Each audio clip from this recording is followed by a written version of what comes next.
আমিরুল মুমিনিন ফিল হাদিস, ইলমুল হাদিসের তিনি সম্রাট।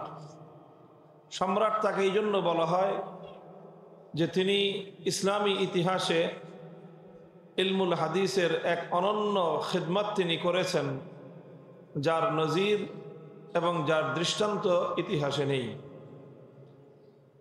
এই খিদমতের মাধ্যমেই তিনি তার এই কৃতিত্ব এবং তার এই অবদানের মাধ্যমেই তাবৎ মুহাদ্দিসিনদের নিকট আমিরুল মুমিনিন ফিল হাদিস নামে তিনি বিখ্যাত হয়ে গেছেন এবং সেই মর্যাদায় তিনি অভিহিত হয়েছেন।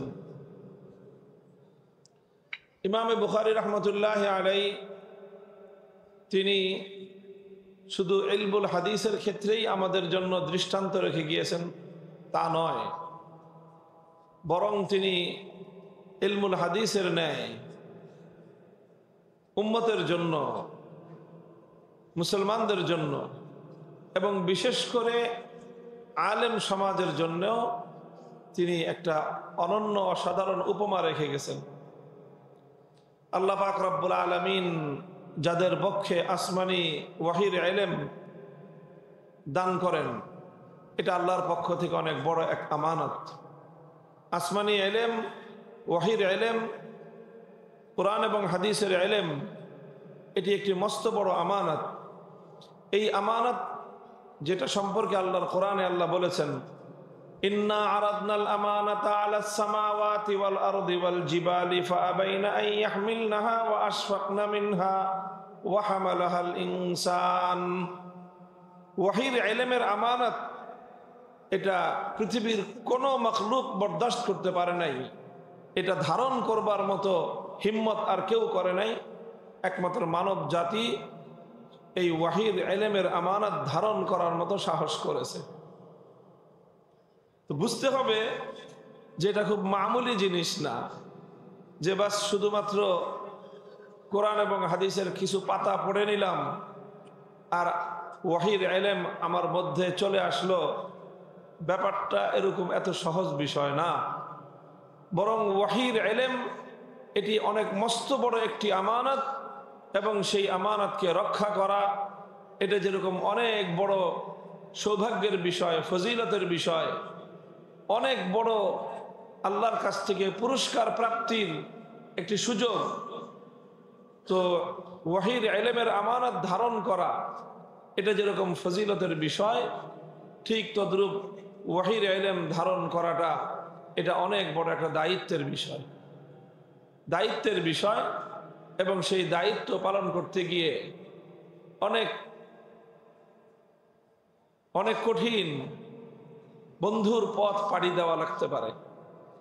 আমরা যারা বুখারী শরীফ পড়েছি, বুখারী শরীফের যে কিতাবুল ওয়াহির মধ্যে যে দীর্ঘ হাদিস, রাসূল সাল্লাল্লাহু আলাইহি ওয়াসাল্লামের নিকট সর্বপ্রথম ওয়াহি নাজিল হওয়ার যে বর্ণনা, যে হেরা গুহায় নবীজির কাছে ওয়াহি নাজিল হলো, তারপরে তিনি ওয়াহি নাজিল হওয়ার পর তিনি কি করলেন? তিনি ঘরে আসলেন। ঘরে এসে আম্মাজান খাদিজা রাদিয়াল্লাহু তাআলা আনহুর কাছে তিনি, হযরত খাদিজা রাদিয়াল্লাহু আনহার কাছে তিনি কি বললেন? আল্লাহর নবী আতঙ্কগ্রস্ত হলেন। খাদিজা রাদিয়াল্লাহু আনহার কাছে তিনি নিজের সেই আতঙ্কের কথা ব্যক্ত করলেন। লাকাদ খাশিতু আলা নাফসি, আল্লাহ নবী কি বলেছিলেন? লাকাদ খাশিতু আলা নাফসি, যে খাদিজা আমি তো আমার নিজের জীবনের নিরাপত্তার বিষয়ে আতঙ্কগ্রস্ত হয়ে পড়েছি। প্রশ্ন হলো, নবী ওয়াহির ইলম পেলেন, ওয়াহি লাভ করলেন, এতে তিনি তার নিজের জীবনের নিরাপত্তা নিয়ে শঙ্কিত হলেন কেন? ওয়াহির ইলমের সাথে জীবনের নিরাপত্তার সম্পর্ক কেন? আমরা কি কখনো এইভাবে প্রশ্ন করি নিজেকে? আমরা তো ওয়াহির ইলম শিখে, ওয়াহির ইলম হাসিল করি কেন? বিরাট একজন আলেম মুফতি সাহেবের খেতাব পাবো, এই খেতাব পেলে কি হবে? বড় চাকরি হবে, মানুষ সম্মান করবে, হাদিয়া তোহফা দিবে, বিশাল মর্যাদার একটা বিশাল অনেক বড় সড়ো একটা ব্যাপার। এটা সাধারণ মানুষ মনে করে নিছি। তো ওয়াহির ইলমের আমানত এটা শুধুমাত্র বিশাল খেতাব পাওয়ার বিষয় না, বরং ওয়াহির ইলম সর্বপ্রথম আমাদের যেই নবী পেলেন তার সর্বপ্রথম প্রতিক্রিয়া ছিল লাকাদ খাশিতু আলা নাফসি, ওয়াহির ইলমের আমানত আমার কাছে এসেছে, আমার জীবনের নিরাপত্তা নিয়ে এখন শঙ্কা দেখা দিয়েছে। কাজেই বুঝতে হবে যারা সত্যিকার অর্থে মুহাম্মদ আরবি সাল্লাল্লাহু আলাইহি ওয়াসাল্লামের সেই ওয়াহির ইলমের উত্তরাধিকারী হবে, ওয়াহির ইলমের উত্তরাধিকারী হওয়ার পর তাদের জীবনের নিরাপত্তা নিয়ে শঙ্কা দেখা দিতে হবে। যার জীবনের নিরাপত্তা নিয়ে শঙ্কা নাই অথচ সে ওয়াহির ইলম ধারণ করেছে, তো আমি বলবো সে মুহাম্মদ আরবি সাল্লাল্লাহু আলাইহি ওয়াসাল্লামের পরিপূর্ণ উত্তরাধিকার সে লাভ করতে পারেনি। যদি সে লাভ করতে পারত তাহলে তার এত মসমসানি এত তেলতেলানি থাকতো না, তার জীবনের নিরাপত্তা নিয়ে শঙ্কা হতো, তার জীবনে ঝুঁকি আসতো, তিনি কঠিন পরিস্থিতির সম্মুখীন হতেন। প্রশ্ন হলো রাসূল সাল্লাল্লাহু আলাইহি ওয়াসাল্লাম সেই হেরার গুহার প্রথম ওয়াহি পাওয়ার পরেই তিনি কেন নিজের জীবনের নিরাপত্তা নিয়ে শঙ্কিত হলেন? কারণ হযরত শাইখুল হাদিস আল্লামা আজিজুল হক রাহমাতুল্লাহি আলাইহি, আমার উস্তাদ এবং আমার ওয়ালিদ মারহুম, তিনি এই হাদিসের আমাদেরকে দর্সের সময় কথাগুলি বলেছেন। তার কিছু কথা এখনো আমার কানে বাজে। কারণ রাসূল সাল্লাল্লাহু আলাইহি ওয়াসাল্লামের কাছে আরবের মধ্যে সুপ্রসিদ্ধ সেই ইতিহাসগুলো কিছু আল্লাহর নবীদের জানা ছিল যে এই ওয়াহি এটা সাধারণ মামুলি কোনো জিনিস না। এই ওয়াহির আমানত এমন জিনিস যেটার দায়িত্ব পালন করতে গিয়ে হযরত ঈসা আলাইহিস সালাতু ওয়াস সালামকে, যিনি আল্লাহর নবীর সামান্য কিছুদিন আগের নবী ছিলেন, ইকোটা কমাইতে পারেন, যিনি আল্লাহর নবীর সামান্য কিছুদিন আগের নবী ছিলেন, সেই ওয়াহির দায়িত্ব পালন করতে গিয়ে ঈসা আলাইহিস সালামকে কি পরিণাম বরণ করতে হয়েছে? ঈসা আলাইহিস সালাতু ওয়াস সালামকে হত্যা করার জন্য ইহুদিরা সমস্ত আয়োজন সম্পন্ন করেছে এবং একজন মানুষকে হত্যা করতে যা যা করা লাগে তারা সবই করেছে। এটা ভিন্ন কথা যে আল্লাহ পাক রব্বুল আলামিন সরাসরি কুদরতের মাধ্যমে ঈসা আলাইহিস সালামকে আসমানে তুলে নিয়ে গেছেন, সেটা ভিন্ন কথা। কিন্তু ইহুদিরা তো তাকে হত্যা করার জন্য কোনো ত্রুটি করে নাই, হত্যা করতে চেষ্টার কোনো ত্রুটি তারা করে নাই। ঈসা আলাইহিস সালাতু ওয়াস সালাম ইহুদিদের দ্বারা হত্যার আক্রমণের সম্মুখীন হয়েছেন। হযরত জাকারিয়া আলাইহিস সালাতু ওয়াস সালাম এই ওয়াহির ইলমের আমানতের দায়িত্ব পালন করতে গিয়ে দ্বিখণ্ডিত হয়েছেন। এইভাবে ওয়াহির ইলমের আমানতের দায়িত্ব পালন করতে গিয়ে মুসা আলাইহিস সালাতু ওয়াস সালাম 40 বছর পর্যন্ত তার জাতিকে নিয়ে তাকে হন্যে হয়ে বেদুইনের মতো, যাযাবরের মতো রাস্তায় রাস্তায় ঘুরতে হয়েছে। ফেরাউনের মতো এরকম শাসকের সঙ্গে তাকে টক্কর দিতে হয়েছে। এই ওয়াহির ইলমের আমানত পালন করতে গিয়ে ইব্রাহিম আলাইহিস সালাতু ওয়াস সালামকে জ্বলন্ত আগুনে নিক্ষিপ্ত হতে হয়েছে। ইতিহাস আল্লাহর নবীর জানা ছিল যে ওয়াহির ইলম আসা চারটিখানি কোনো কথা নয়, এই ইলমের সঙ্গে অনিবার্যভাবে বিপদ আপদ মুসিবত ঝুঁকি জীবনের নিরাপত্তাহীনতা এগুলো অনিবার্যভাবে আসতে থাকবে। লাকাদ খাশিতু আলা নাফসি। কাজেই যারা ওয়াহির ইলমের আমানত ধারণ করতেছেন আপনারা, বিষয়টা এরকম না যে আপনাদেরকে মিষ্টির প্যাকেট দেওয়া হচ্ছে না, আপনাদেরকে যেই জিনিসের পাগড়ি দেওয়া হচ্ছে, দস্তার যেটা দেওয়া হচ্ছে, যেই সনদ দেওয়া হচ্ছে, সেই সনদটা হলো যে আপনি এখন থেকে আপনার জীবনের নিরাপত্তা নিয়ে শঙ্কিত হতে পারেন, কারণ আপনি আল্লাহর নবীর একজন উত্তরাধিকারী হিসেবে সনদ প্রাপ্ত হয়েছেন।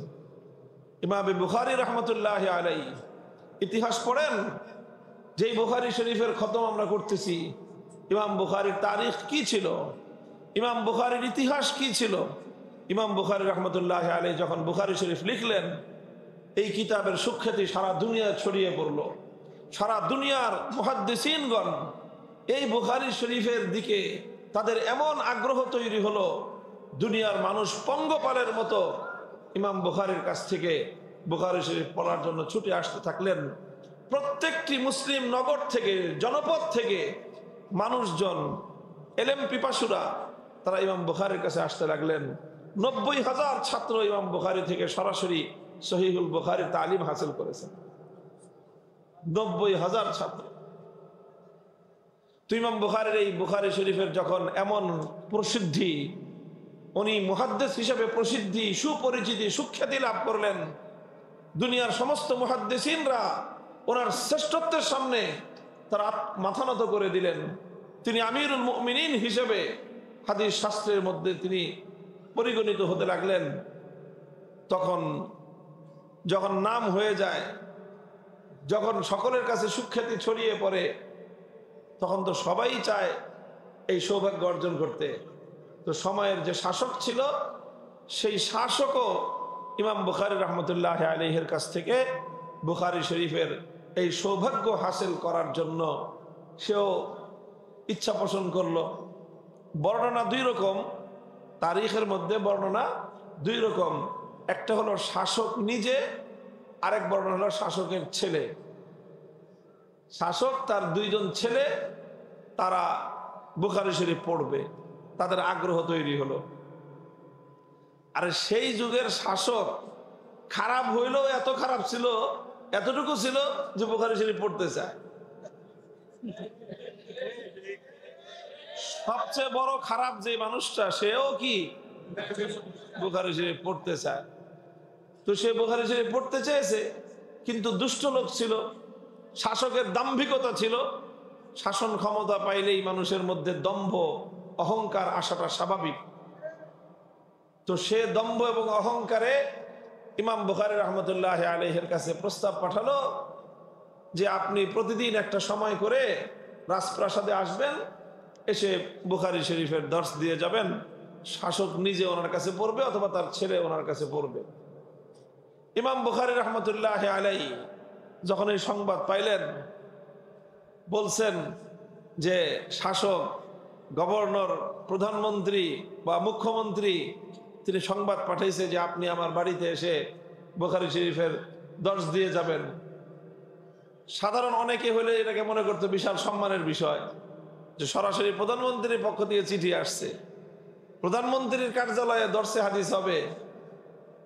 অনেকে এটাকে এইভাবে এক ধরনের, যারা চাটুকারিতার স্বভাব রাখে, তারা এগুলোকে সম্মানের বিষয় মনে করতে থাকে। ইমাম বুখারী রহমতুল্লাহ আলাইহি এটা মনে করেন নাই যেটা আমার জন্য সম্মানের বিষয়। ইমাম বুখারী পাল্টা জবাব দিয়েছেন যে যদি আমার কাছ থেকে বুখারী শরীফ পড়তে হয়, তাহলে আমি বুখারী শরীফ নিয়ে ফেরিওয়ালা হিসেবে তোমার বাড়িতে যাব না, টিউটরি করবে না ইমাম বুখারী। তোমার যদি বুখারী পড়তে মনে চায়, তুমি আমার দর্শে আসবা। আমার দর্শে শত শত হাজার হাজার মানুষ যেইভাবে বসে, হাঁটু গেড়ে মাটির উপর বসে ছাত্র হয়ে ওস্তাদের কাছ থেকে হাদিস শিখতে হবে। যদি এইভাবে শিখতে চাও আসতে পারো, আর এইভাবে শিখতে যদি তোমার আত্মমর্যাদায় বাধা দেয়, তাহলে বুখারীর যার কাছে আসমানি ওয়াহির ইলম আছে, তার আত্মমর্যাদা এর চেয়ে আর অনেক বেশি। তিনি বলে দিলেন, ইন্নী লা উযিল্লুল ইলমা ওয়া লা আহমিলুহু ইলা বাবিল উমারা। ইন্নী লা উযিল্লুল ইলমা ওয়া লা আহমিলুহু ইলা বাবিল উমারা। আমি আসমানি ওয়াহির ইলমের অসম্মান করতে পারবো না, এবং এই ওয়াহির ইলম নিয়ে আমি রাজ দরবারে ঘুরঘুর করতে পারবো না। রাজার যদি শিখতে হয়, আমার কাছে এসে ইলম শিখতে হবে। এই কথা যখন ইমাম বুখারী জানায় দিলেন যে না, আমি যাব কেন তোমার কাছে, তুমি এসে আমার এখানে হাঁটু গেড়ে বসবা। দেখেন, একটা হলো অহংকার, এটা খারাপ, আর আত্মমর্যাদা, এটা ঈমানের জন্য, ইলমের জন্য জরুরি। আত্মমর্যাদাহীন কোন মানুষের জন্য ইলম হাসিল করা বৈধতা নাই, বৈধতা নাই। যে ইলম হাসিল করার পরে সে নিজেকে দুনিয়াদার মানুষদের থেকে সে অমুখাপেক্ষী মনে করবে না, তাহলে সেই ব্যক্তির জন্য আলেম হওয়া জায়েজ নেই। যে ইলম হাসিল করার পরেও দুনিয়াদারদের কাছে নিজেকে মুখাপেক্ষী মনে করবে, এই ধরনের মানুষদেরকে আমাদের আকাবিরিনগণ ইলমের সনদ দিতেন না। তারা এটা মনে রাখতে হবে। এই তো যখন হলো, শাসক তো ক্ষিপ্ত হয়ে গেল, সে অসম্মান বোধ করলো, অপমান বোধ করলো যে একজন মোল্লা হুজুর, তারা আমি আমার বাড়িতে এসে, আমার কার্যালয়ে এসে, রাজপ্রাসাদে এসে তাকে দর্শ দিতে বললাম, সে আসলো না, বরং উল্টো বলে দিল যে সে আসবে না এবং ইলমের অসম্মান সে করবে না। সে ক্ষিপ্ত হয়ে গেল, যেটা হওয়ার সেটাই হয়। শাসকরা হুজুরদেরকে মনে করে যে তাদেরকে পয়সা দিলেই পাওয়া যায়, পয়সা ছিটাইলেই হুজুর পাওয়া যায়, এরকম একটা ধারণা প্রচলিত ক্ষমতাসীনদের মধ্যে আছে।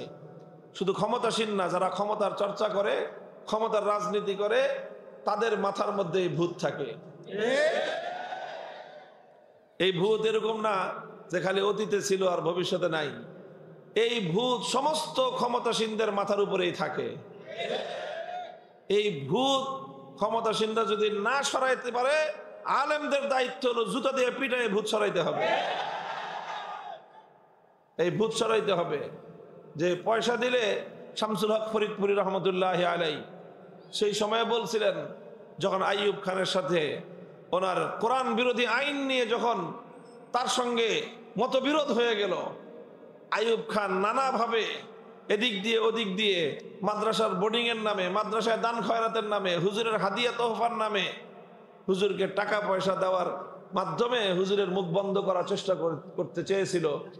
শামসুল হক ফরিদপুরি বলে দিয়েছিলেন, টাকা দিয়ে গরু ছাগল কেনা যায়, শামসুল হক ফরিদপুরিকে কেনা যায়। এটা হলো আলেমের শান। আলেম দরিদ্র হতে পারে, কিন্তু আলেমের চেয়ে পৃথিবীতে ধনী আর কেউ নাই। আল গিনা গিনান নফস, গিনা গিনান নফস। আলেম সম্পদের ধনী না হতে পারে, কিন্তু আলেম আত্মমর্যাদার ধনী হবে। আলেম সম্পদের ধনী না হতে পারে, আলেম ইলমের দ্বারা ধনী হবে। সারা দুনিয়া কোন ক্ষমতাবানের কাছে নত হতে পারে, কোন আলেমের ইলম কোন ক্ষমতাসীনের কাছে নত হতে পারে না। মাথার উপর থেকে কল্লা কেটে যাবে, কিন্তু কল্লা নত হবে না। এটা জরুরি ইলমের জন্য। ইমাম বুখারীর সঙ্গে শাসক শুরু করলো উৎপাত। এটা শুরুই করে যে সমস্ত হুজুররা শাসকদের কাছে মাথা নত না করবে, শাসকরা তাদেরকে কোনো ডিস্টার্ব করবে না, এটা হইতেই পারে না। ডিস্টার্ব করবে, পাঠায় দিয়েছে পুলিশ। এসে ইমাম বুখারী জিজ্ঞাসা করে, হুজুর আপনি যে মাদ্রাসা করছেন পারমিশন আছে, অনুমোদন নিছেন থানার থেকে? এই তো শুরু করলো। এটা নতুন কিছু না, এই সেই পুরাতন। এই উৎপাত শুরু করলো যে নানাভাবে ইমাম বুখারী রহমতুল্লাহ আলাইহি যেন দর্সে হাদিসের সিলসিলা চালু রাখতে না পারেন, এটার জন্য উৎপাত শুরু করলো। ইমাম বুখারী রহমতুল্লাহ আলাইহি দেখলেন যে এই শাসক সে নির্বিঘ্নে ইলমে হাদিসের খিদমত আমাকে করতে দিবে না। ইমাম বুখারী রহমতুল্লাহ আলাইহি বললেন যে তোর মাথায়ও জুতা মারলাম, তোর শহরেও আমি জুতা মারলাম, তোর এই শহরে আমি থাকবো না। শহর ছাড়লেন তিনি, অন্য এলাকায় যান। তিনি যেদিকেই যান, পঙ্গপালের মতো হাদিসের শিক্ষার্থীরা ইমাম বুখারী রহমতুল্লাহ আলাইহির দিকে বাদ ভাঙ্গা জোয়ারের মতো ছুটতে আরম্ভ করেন। তিনি যেখানেই যান, সেই এলাকার শাসক আতঙ্কিত হয়ে যায় যে এই হুজুর এই এলাকায় আসলে আবার আমার ক্ষমতা নিয়ে টান দেয় কিনা। এই জন্য যেখানেই তিনি যান, সেখানকারই শাসক বর্গ ইমাম বুখারী রহমতুল্লাহ আলাইহির দ্বারা আতঙ্কগ্রস্ত হয়ে যেতে শুরু করলো। শেষ পর্যন্ত ইমাম বুখারী রহমতুল্লাহ আলাইহি এক নিভৃত পল্লীতে তিনি গিয়ে অবস্থান করলেন। ইতিহাসের পাতায় যেই গ্রামের নাম আসে খারতাং, সেখানে তিনি একটু অভিমানের সুরে আল্লাহর কাছে বললেন, আল্লাহুম্মা ইন্নাল আরদা ক্বাদ দাকাত আলাইয়া বিমা রাহবাত ফাকবিদনি ইলাইক। আল্লাহ, আমার আর ভালো লাগতেছে না, এত মানুষের এই উৎপাত, মানুষ আমাকে কোথাও নিরাপদে নির্বিঘ্নে একটু হাদিসের খেদমত করব, দুনিয়ার শাসক গোষ্ঠী তো আমাকে সেই সুযোগ দিচ্ছে না। কাজে আমি যা করার করছি, বুখারী শরীফ লেখা হয়ে গেছে, আমার ইলমে হাদিসের যথেষ্ট কাজ আল্লাহ তুমি আমার দ্বারা নিছো, এখন আর আমার এই দুনিয়াতে থাকতে মনে চায় না, আল্লাহ আমাকে তোমার কাছে নিয়ে যাও তুমি। বাস দোয়া করছেন, দোয়া কবুল হয়ে গেছে। ইমাম বুখারী রহমতুল্লাহ আলাইহি খারতাং নামক এক নিভৃত অখ্যাত এক গ্রামে তিনি ইন্তেকাল করেছেন এবং সেখানেই তার দাফন হয়ে গেছে। দাফন হওয়ার পর আল্লাহ পাক রব্বুল আলামিন বিভিন্ন জায়গায় বিভিন্ন মানুষকে স্বপ্নযোগে ইমাম বুখারীর ইন্তেকালের এই বিষয় এবং তার মৃত্যুর পরে তাকে আলামে বরজাখে, আলামে আখিরাতে আল্লাহর পক্ষ থেকে ওনার কি সম্মান মর্যাদা প্রদান করা হয়েছে তার কিছু আভাস আল্লাহ পাক বিভিন্ন লোককে দিয়ে দিলেন। আর ওনাকে যেখানে দাফন করা হলো সেই কবর থেকে এমন মিশক আম্বরের সুঘ্রাণ ছুটতে আরম্ভ করলো, দূর দূরান্ত থেকে মানুষ এই এক এক জান্নাতি খুশবুতে মানুষ মাতোয়ারা হয়ে ওনার সেই কবরের জিয়ারতের জন্য সারা বিভিন্ন দিক থেকে মানুষের জোয়ার ছুটতে আরম্ভ করলো। ইমাম বুখারী রাহমাতুল্লাহ আলাইহি বলতে চাই, তিনি বুখারাতে থাকতে পারেন নাই, শহরে থাকতে পারেন নাই। এতে ইমাম বুখারী বঞ্চিত হন নাই, বরং বুখারা নগর বঞ্চিত হয়েছে। তিনি গ্রামে গিয়ে নিভৃত এক জায়গায় তিনি শায়িত হয়েছেন, এতে উনি বঞ্চিত হন নাই, বরং তিনি যেখানে শায়িত হয়েছেন সে জায়গার মাটি ধন্য হয়ে গেছে। মানুষ যখন এলেমকে ধারণ করে এলেমের মর্যাদা দিতে জানে এবং এলেমের যে মালিক একমাত্র আল্লাহর কাছ থেকে যখন আহলে এলেমরা তারা বিনিময় চায়, দুনিয়ার কোনো ক্ষমতাবান, দুনিয়ার কোনো টাকা পয়সাওয়ালা ধনাঢ্য ব্যক্তিদের কাছ থেকে যখন মানুষের এলমের বিনিময় না চায়, শুধু আল্লাহর কাছ থেকে পাওয়ার আশা রাখে, আর এলমের মর্যাদা যখন মানুষ রক্ষা করে, আল্লাহ পাক রব্বুল আলামিন তাদেরকে এমন মর্যাদা দেন যে পৃথিবীর ইতিহাসে তারা স্মরণীয় হয়ে থাকে। তো ভাই, যারা আসমানি, আমি শুরু করেছিলাম যে এই কথাটা, এটা এখানেই শেষ করতেছি, যে আসমানি ওয়াহির এলেম ধারণ করাটা এটা শুধুমাত্র খেতাব অর্জন করা নয়, সম্মানের পাগড়ি নয়, এটা শুধু দস্তারে ফজিলত তো আমরা বলি, কিন্তু আসলে এটা শুধুমাত্র ফজিলতের পাগড়ি নয়, বরং এটা হলো বিরাট এক দায়িত্বের বোঝা। এই বোঝা যে মাথায় নিবে তাকে বুঝতে হবে এখন থেকে তার জীবনে পদে পদে ঝুঁকি আসবে, হুমকি আসবে, জীবনের নিরাপত্তা বিঘ্নিত হবে। এই সকল বিপদগুলোকে হাসি মুখে বরণ করে নিতে হবে, কারণ তুমি ইলম হাসিল করেছো আসমানি এলেমের ওয়াহির সঙ্গে। আসমানি ওয়াহির এলেমের সঙ্গে বিপদ আপদ, মুসিবত, জেল, জুলুম, হত্যা, শাহাদাত, এগুলো এই পথের নিত্য সঙ্গী। কাজে এই পথে যারা চলবে তাদের জন্য এগুলোই হলো ফুলের মালা। আল্লাহ পাক আমাদের সকলকে বুঝবার তৌফিক দান করেন। ইমাম বুখারী রাহমাতুল্লাহ আলাইহি তিনি এই কিতাব মুসলমানদের জন্য, তার জীবন মুসলিম জীবন যাপন করার জন্য, ইসলামী জীবন যাপন করার জন্য যা কিছুর প্রয়োজন, গুরুত্বপূর্ণতার প্রতিটি পাঠ, প্রতিটি শিক্ষা ইমাম বুখারী রাহমাতুল্লাহ আলাইহি তার বুখারী শরীফের পরতে পরতে তিনি সাজিয়েছেন। এবং তিনি হাদিসগুলোকে বিশুদ্ধ সনদের মাধ্যমে হাদিসগুলোকে এমনভাবেই বিন্যস্ত করেছেন যে ইসলামী জীবন ব্যবস্থার প্রয়োজনীয় সকল বিষয়ের শিক্ষা উম্মতকে তিনি কিতাবের মাধ্যমে অত্যন্ত দক্ষতার সঙ্গে, শুদ্ধতার সঙ্গে তিনি দিতে সক্ষম হয়েছেন। সর্বশেষ যে অধ্যায়টা আমরা এখন পাঠ করলাম, এটাও খুব একটা তাৎপর্যময় একটা অধ্যায়। এখানে ইমাম বুখারী রাহমাতুল্লাহ আলাইহি একটা ইসলামী আকিদাকে সাবেত করতেছেন। ইসলামী আকিদা, একটা ঈমানী আকিদাকে তিনি এখানে সাব্যস্ত করতেছেন। কেমন ভাবে? যে এই আকিদাকে যারা অস্বীকার করত, সেই অস্বীকারীদের রদ করেছেন ইমাম বুখারী।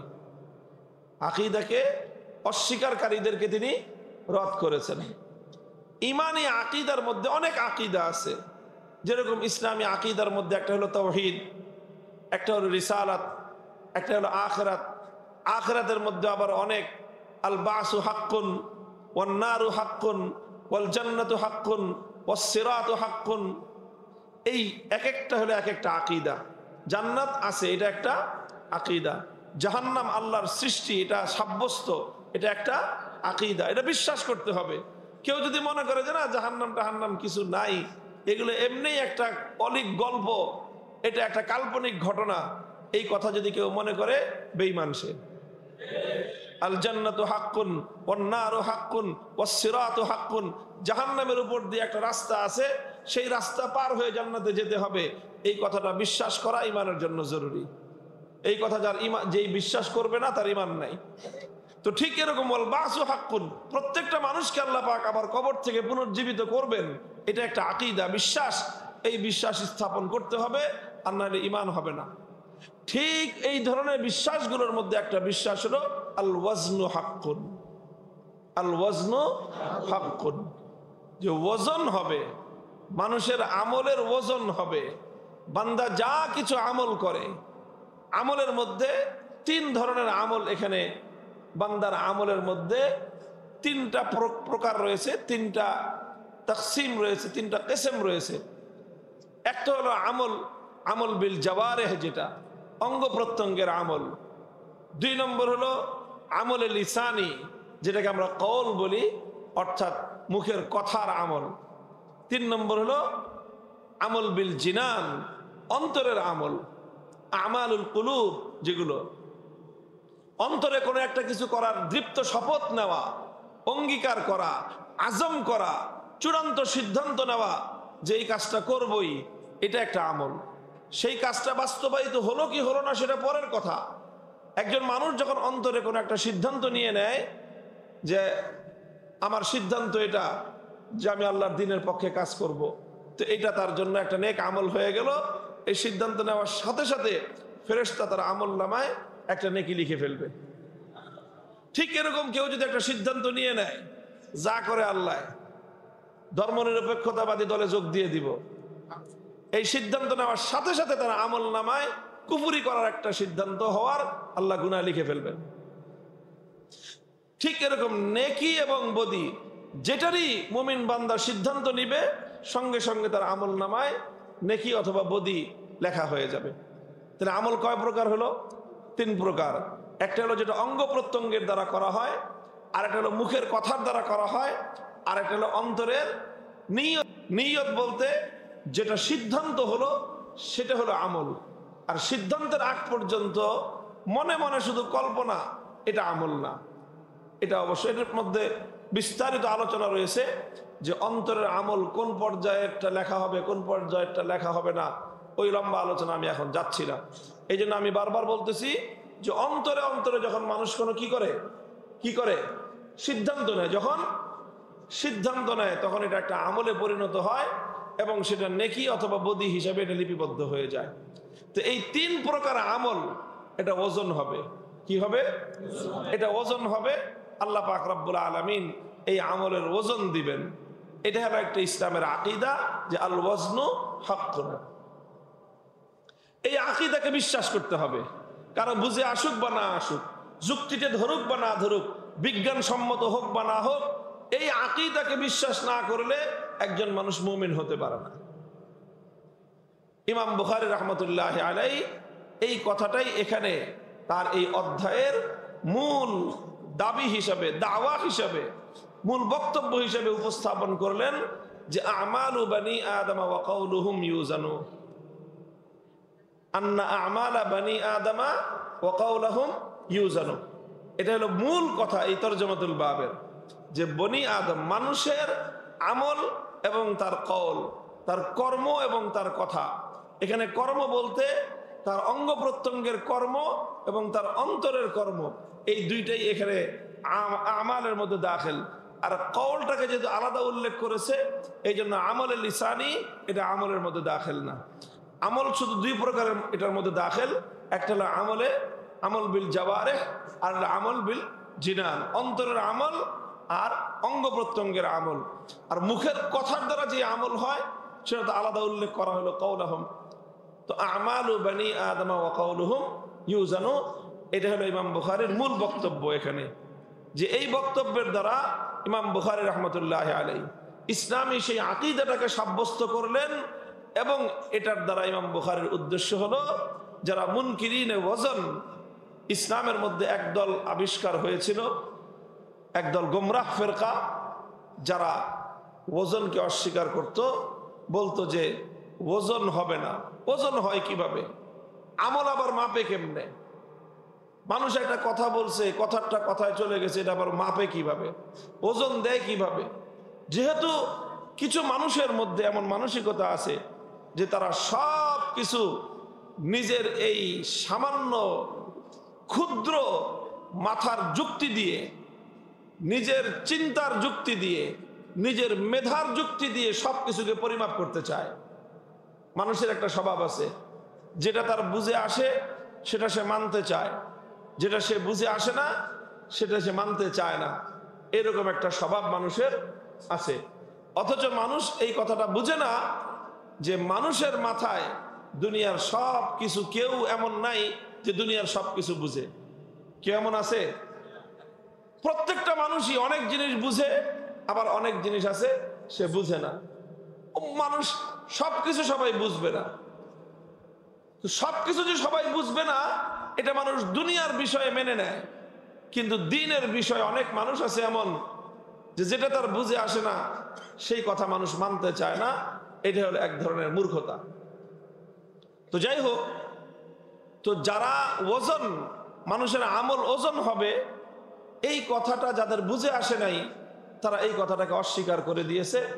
ইমাম বুখারী রাহমাতুল্লাহি আলাইহি সেই ওজন অস্বীকারীদের এই বাতিল মতবাদকে খণ্ডন করেছেন এখানে, যে না, এই কথাটা ঠিক নয়, বরং ইসলামী আকীদা হলো আল ওয়াজনু হাক্কুন আমালু বানি আদম ওয়া কাউলুহুম ইউজানু, এটা ওজন হবে।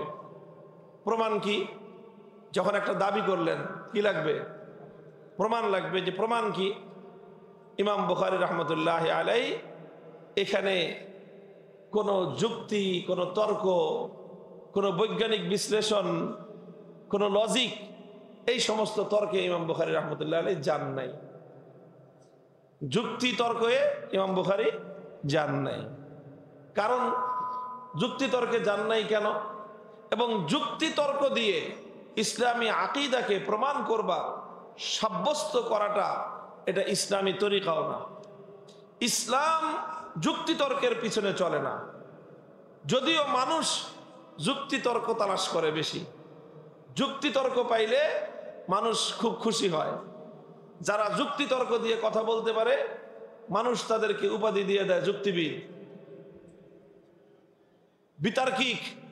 এইভাবে যুক্তির পিছনে মানুষ পড়ে। অথচ ইসলাম বলে যে না, ইসলামের বিষয়গুলো যুক্তিতর্ক দিয়ে নয়, বরং ইসলামের বিষয়গুলোকে সাব্যস্ত করতে হবে, মানতে হবে, বিশ্বাস করতে হবে দুইটা জিনিসের উপর ভিত্তি করে। কয়টা জিনিস? দুইটা জিনিস। এক নম্বর হলো কিতাবুল্লাহ, দুই নম্বর হলো সুন্নত রাসূলিল্লাহ। এক নম্বর হলো কোরআন কি বলে, দুই নম্বর হাদিস কি বলে। বাস।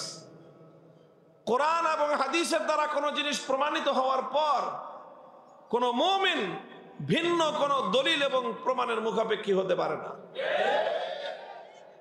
এটা হলো ইমাম বুখারীর একটা শিক্ষা এখানে এই বাবের মধ্যে, যে আমল ওজন হবে, প্রমাণ কি? কোরআনে আছে। আমল ওজন হবে, প্রমাণ কি? হাদিসে আছে। আমল প্রমাণ হবে, যুক্তি কি? যুক্তি ইসলাম যুক্তির উপর নির্ভরশীল নয়, ইসলাম কোরআন এবং হাদিসের উপর নির্ভরশীল। যদিও যুক্তি এমন, যুক্তিটা মানুষের কাছে আকর্ষণীয় মনে হয়, কিন্তু প্রকৃত অর্থে যুক্তিটা খুব দুর্বল জিনিস। কারণ যুক্তি এমন জিনিস যে যুক্তি নানা রকম হতে পারে। যুক্তি এটা বহুমুখী সাপের মতো। আমাদের সমাজে একটা কথা আছে, দ্বিমুখী সাপ। এই মাথায়ও মাথা, ওদিকেও মাথা, দুই দিকেই চলে। আর একটা কথা আছে, শাখের করা, যাইতেও কাটে আইতেও কাটে। যুক্তি কিন্তু এমন জিনিস, যুক্তি যে যেদিক দিয়ে চালাবে সেদিক দিয়ে তার যুক্তি চলে। এই জন্য ইসলাম মানুষকে যুক্তির পিছনে ছুটার শিক্ষা দেয় নাই। কারণ যুক্তির পিছনে ছুটতে গেলে শেষ পর্যন্ত কি পরিণাম হয়, শাইখুল হাদিস রাহমাতুল্লাহি আলাইহি একটা গল্প বলতেন যুক্তির বাস্তবতা বোঝানোর জন্য। দেখো যুক্তি কিরকম।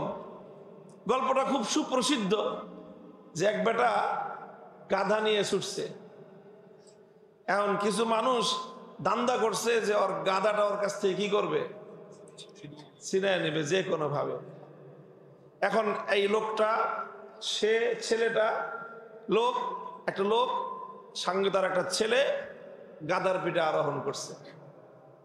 গাধার পিঠে আরোহণ করে বাপ পোলা দুইজন গাধার উপরে সওয়ার হয়ে চলছে।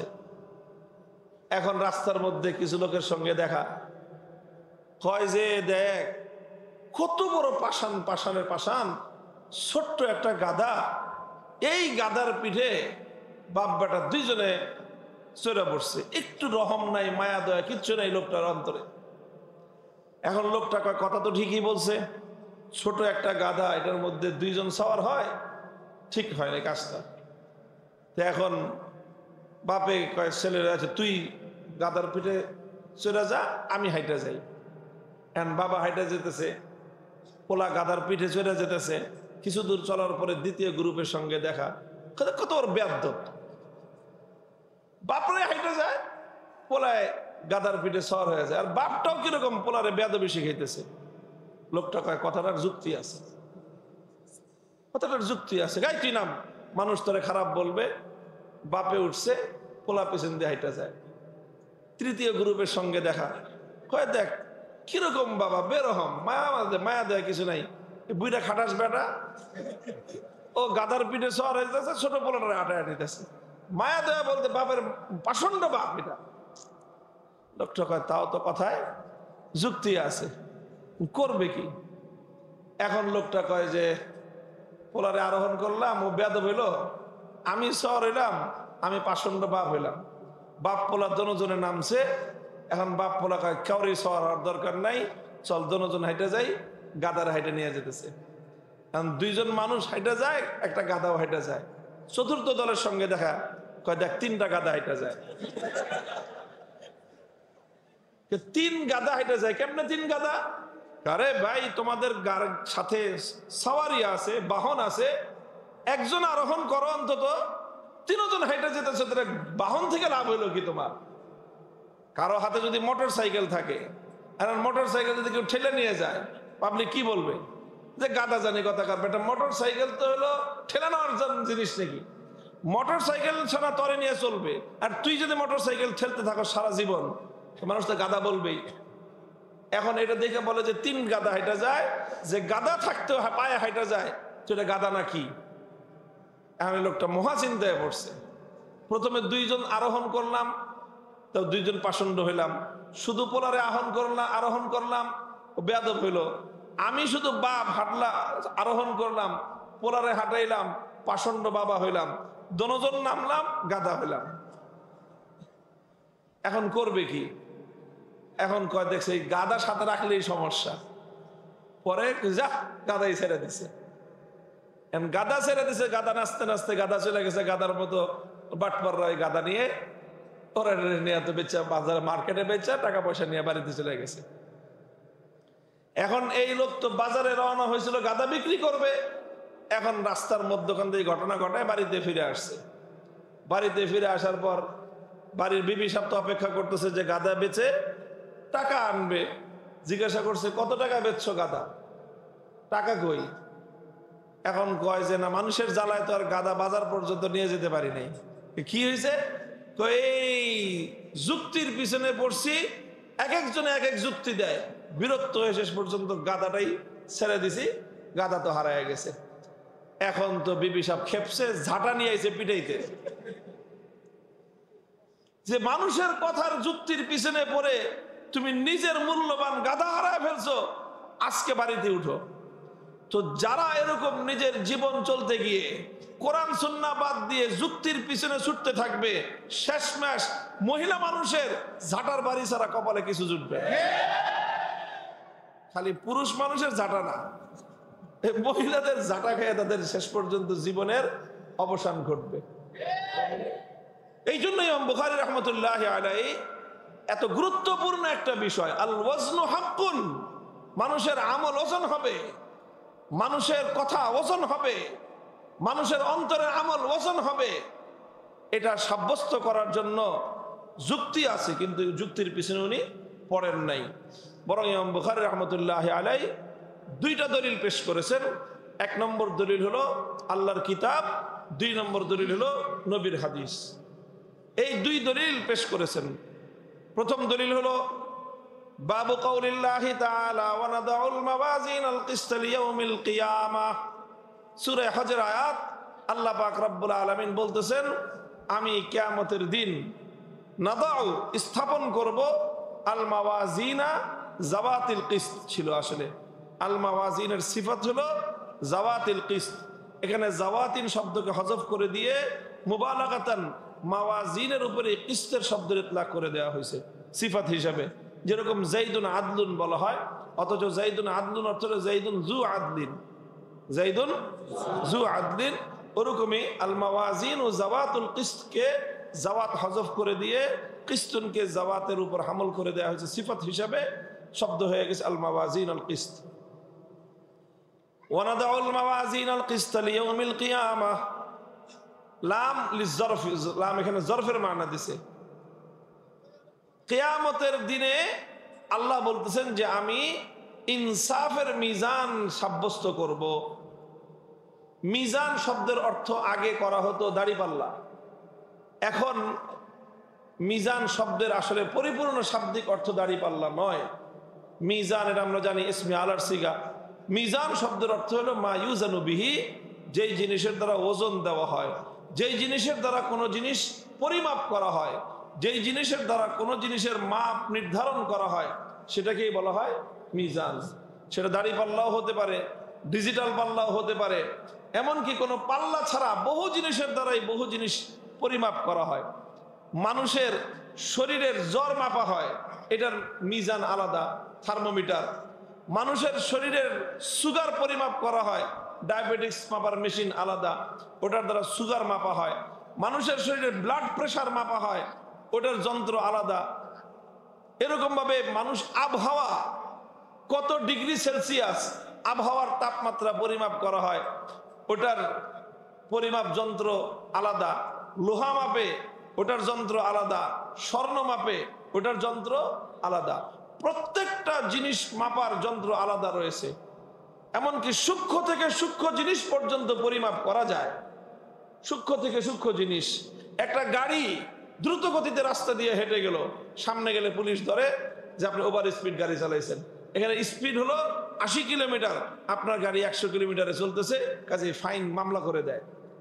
তো গাড়িটা কত গতিতে চলে গেল একজন মানুষের সামনে দিয়ে, পুলিশের সামনে দিয়ে, সেই গতিটা পরিমাপ করার জন্য যন্ত্র আছে। মোহাম্মদ আলী কেলে আরেকজনের বক্সিন মারছে, সেই বক্সিনটার কতটুকু গতি এবং কতটুকু ওজন সেটা পরিমাপ করার যন্ত্র আছে। দুধের মধ্যে পানি মিশানো হয়েছে, সেই পানি মিশানোর পর এখন দুধও তরল জিনিস, পানিও তরল জিনিস, দুধে পানিতে মিশে একাকার সাদা সাদা সাদাই দেখা যায়, অন্য কোনো কিছুই দেখা যায় না।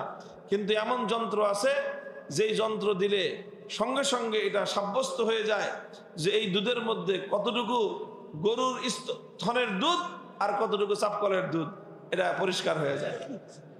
গরুর দুধ আর চাপকলের দুধের পার্সেন্টেজটা নির্ণয় হয়ে যায়। মানুষ তার বুদ্ধির জোরে, মানুষ তার মেধার জোরে এত যন্ত্র আবিষ্কার করতে পেরেছে। তো এই মেধাবী মানুষকে যে আল্লাহ পাক রব্বুল আলামিন সৃষ্টি করলেন, সে আল্লাহ পাক রব্বুল আলামিন মানুষের আমল, মানুষের কওল, কথা, এগুলো পরিমাপ করবার যন্ত্র আল্লাহ আবিষ্কার করতে পারবেন না? মানুষ কত বোকা, আল্লাহ সম্পর্কে মানুষের কত খারাপ ধারণা। মানুষ মনে করে যে তারাই সব বুঝে, আর আল্লাহ বুঝে কিছু বুঝেন না। নাউজুবিল্লাহি মিন যালিক।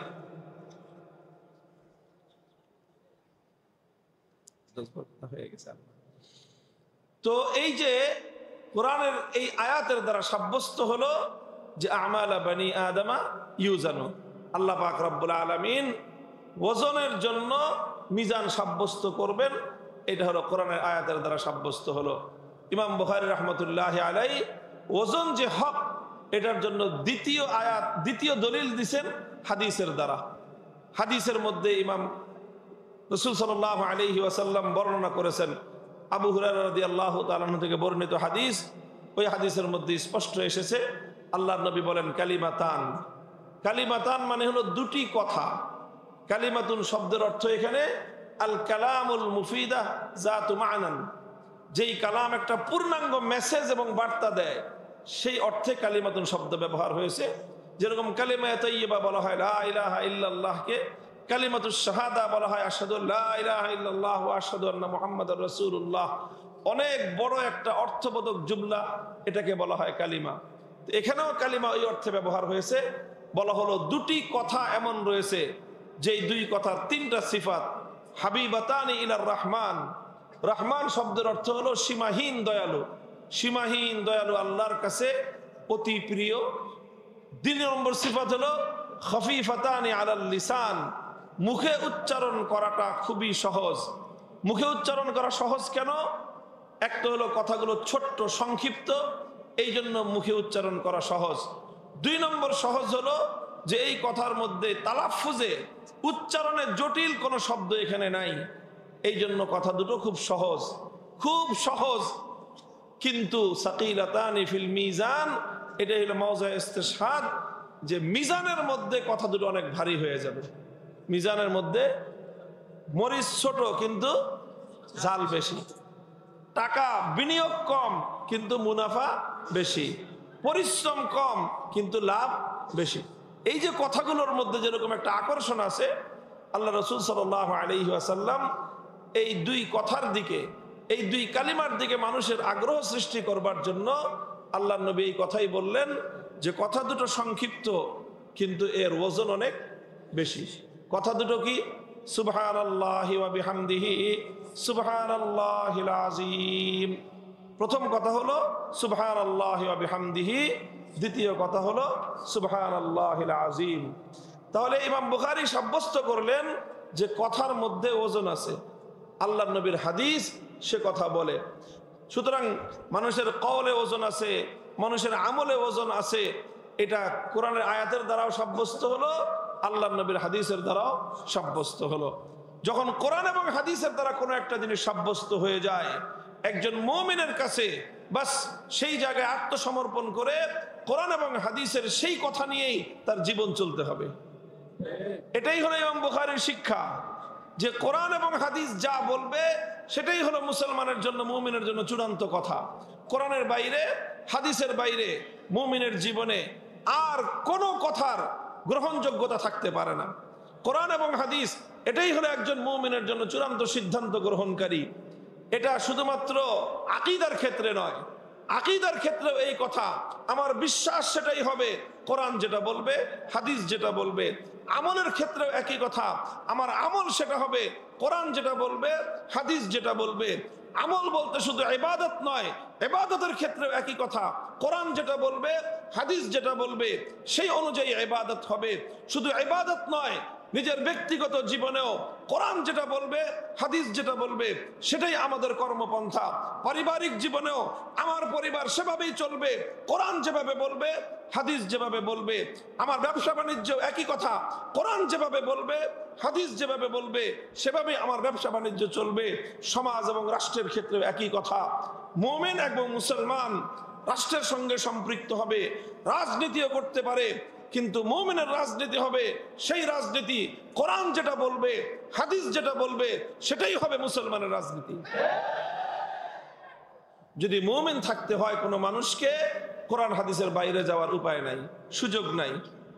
ছাত্ররা বলতে পারে যে ইসলামের দলিল তো 4টা, কোরআন হাদিস ইজমা কিয়াস। ইজমা কিয়াসের কথা যে আমি বললাম না, শুধু কোরআন হাদিসের কথা বললাম। আসলে ইজমা এবং কিয়াস মুস্তাকিল কিছু নয়। ইজমাও হয় কোরআন এবং হাদিসের ভিত্তিতে, কিয়াস তো পরিপূর্ণই কোরআন হাদিসের উপর নির্ভরশীল। কাজেই মূল কথা হলো, ইমাম বুখারী এক জবরদস্ত সবক এখান থেকে দিয়েছেন যে দেখো, ইসলামের প্রত্যেকটা বিষয় সাব্যস্ত হওয়ার জন্য, মুমিনের প্রত্যেকটা কর্ম সাব্যস্ত হওয়ার জন্য মুমিনের 2 চোখ থাকবে 2টা দিকে। এক হলো কোরআন কি বলে, দ্বিতীয় হলো হাদিস কি বলে। কোরআন এবং হাদিসের দ্বারা যখন কোনো জিনিস সাব্যস্ত হয়ে গেল, এরপরে সারা দুনিয়া কি বলে, সারা দুনিয়াকে তুমি উপেক্ষা করো, কোরআন হাদিসের পথ তুমি ধরো। যারা এই পথ অবলম্বন করতে পারবে তারাই আসলে সত্যিকার অর্থে মুসলিম। আর যারা কোরআন হাদিসকে বাদ দিয়ে অন্য তন্ত্র মন্ত্র মতবাদ আদর্শ নিজের নিজের যার যার পথ এবং মত অবলম্বন করবে, অনেক কিছু হতে পারে কিন্তু তারা ঈমানের পথ অধিকারী হতে পারে না। আল্লাহ পাক রব্বুল আলামিন আমাদেরকে তৌফিক দান করেন, আমরা যেন আমাদের জীবনের সকল কার্যকলাপ, আমাদের জীবনের প্রতিটি কর্মকাণ্ড, প্রতিটি অ্যাক্টিভিটি, প্রতিটি পদক্ষেপ যেন আমরা কোরআন এবং হাদিসের আলোকে গ্রহণ করতে পারি। এবং ইমাম বুখারী রাহমাতুল্লাহি আলাইহি বড় একটা কথা, দেখো কিতাব শুরু করেছিল হাদিসুন নিয়ার দ্বারা, ইন্নামাল আমাল বিন্নিয়াত, অর্থাৎ তোমার আমলকে খালেস, নিয়তকে খাঁটি করো। আর হাদিস শেষ করতেছেন কিতাব সাকিলাতানি ফিল মিজান, মিজান ভারী হওয়ার দ্বারা। এই শুরু এবং সমাপ্তির মধ্যে চমৎকার একটা সামঞ্জস্য আছে। সেটা হলো এই, যার নিয়ত খাঁটি, যার নিয়ত সহি, তার আমলের মধ্যে মিজানের পাল্লা ভারী হবে। আল্লাহ পাক রব্বুল আলামিন আমাদের সকলকে ইখলাসের সাথে লিল্লাহিয়াতের সাথে জিন্দেগীর সমস্ত আমালগুলো করার সমস্ত কথাগুলো বলার তৌফিক আল্লাহ আমাদের সকলকে দান করেন। ওয়া আখিরু দাওয়ানা আনিল হামদুলিল্লাহি রাব্বিল আলামিন। সুবহানাল্লাহি ওয়া বিহামদিহি সুবহানাল্লাহিল আযীম।